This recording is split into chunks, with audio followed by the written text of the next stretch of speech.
నమస్తే. నేను మీ అశ్విని కుమార్. ఏదైనా కూడా కాంగ్రెస్ పార్టీ భారతదేశాన్ని, భారతదేశ ప్రజల్ని అర్థం చేసుకున్నంతగా బీజేపీ అర్థం చేసుకోలేదా? ఎందుకంటే 2016లో మోడీ సర్జికల్ స్ట్రైక్స్ చేశారు. అక్రాస్ ఎల్ఓసి అంతా కూడా. 2019లో కూడా మోడీ ప్రభుత్వం బాలాకోట్ స్ట్రైక్స్ జరిగింది. యాక్చువల్గా పాకిస్తాన్ భూభాగం ఒక్క పీఓకేనే కాకుండా 2025లో కూడా చూసాం మనం. ఆపరేషన్ సింధూర్ పేరిట పాకిస్తాన్ లోపలికి వెళ్ళి మరి వాళ్ళ ఎయిర్ బేస్లను అన్నింటినీ కూడా ధ్వంసం చేసాం.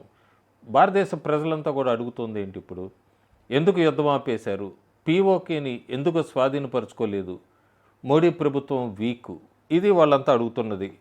మనం ఎంత ఎక్కువ చేస్తూ ఉంటే ప్రజలు కూడా ఇంకా కావాలి ఇంకా కావాలి అని అడుగుతూనే ఉంటారు. అందుకే రేపొద్దున ఏమన్నా ఒక అనుకోని సంఘటన, ఒక దుర్ఘటన ఏమన్నా జరిగితే కూడా ఇండియా ఆటం బాంబు వేసేయాలి పాకిస్తాన్ మీద అంటారు భారతదేశ ప్రజలు. కాంగ్రెస్కి ఈ ట్రిక్స్ బాగా తెలుసు. అందుకే ఎప్పుడైనా టెర్రర్ అటాక్ జరిగినప్పుడు యూపీఏ గవర్నమెంట్లో ఒక 2-3 లైన్లు ఖండిస్తూ మీడియాలో అంతా కూడా spirit of Mumbai, spirit of Delhi అని ఇట్లా 2-3 చెప్పి ఒక వారం తర్వాత అంతా మర్చిపోయేట్టు చేసేది కాంగ్రెస్ గతంలో యూపీఏ 1-2 టైంలో. అంతెందుకు 40 సంవత్సరాల కంటిన్యూ వాళ్ళ పరిపాలనలో భారతదేశం 3 టైమ్స్ పేదరికంతో ఉండేది మిగతా ప్రపంచంతో పోలిస్తే కనుక. దాన్ని మర్చిపోతారు. కాంగ్రెస్ ఎవ్వరూ కూడా ఒక్కళ్ళు కూడా కంప్లైంట్ చేయరు. కాంగ్రెస్ 40 సంవత్సరాలు నాన్ స్టాప్లో జరిగిన ఇలాంటి సంఘటనల గురించి. కానీ ఇంకా దారుణంగా చెప్పాలంటే 1956లో కాంగ్రెస్ ఒక్క ఎయిమ్స్ హాస్పిటల్, ఒక్క ఎయిమ్స్ కాలేజు, ఒక్క ఎయిమ్స్ది తర్వాత 56 సంవత్సరాలు ఆగాల్సి వచ్చింది రెండో ఎయిమ్స్ కోసం 2012లో. అయినా కూడా ఇప్పటికీ నెహ్రూనే పొగుడుతూ ఉంటారు. ఆ ఎయిమ్స్ మొట్టమొదటి వ్యక్తి ఎయిమ్స్ తీసుకొచ్చింది ఆ ఒక్క ఎయిమ్స్కే.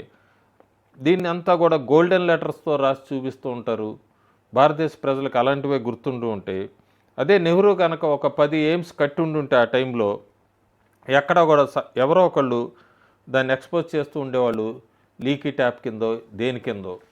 మోడీ ఎంత చేసినా కూడా ఇంకా చేసే వ్యక్తిని అడుగుతూ ఉంటారు, ఇంకా ఎందుకు చేయలేదని. గతంలో కాంగ్రెస్ ప్రభుత్వం అప్పటి నుంచి 2014 దాకా లేదా కంటిన్యూగా 40 సంవత్సరాల్లో ఆ రోడ్లు వేయలేదేంటి, లేకపోతే టెర్రరిస్టులు ఇట్లా అటాక్ చేసినప్పుడు మీరు ఎందుకు మళ్ళీ రివర్స్ అటాక్ చేయలేదని టెర్రరిస్టుల మీద కానీ, లేకపోతే మన మొత్తం బోర్డర్స్లో ఫెన్సింగ్ ఎందుకు లేదు, డిఫెన్స్లో ఎందుకు ఇంత వీక్ అయింది, ఇలాంటిది అడగటం మర్చిపోతున్నారు భారత ప్రజలు.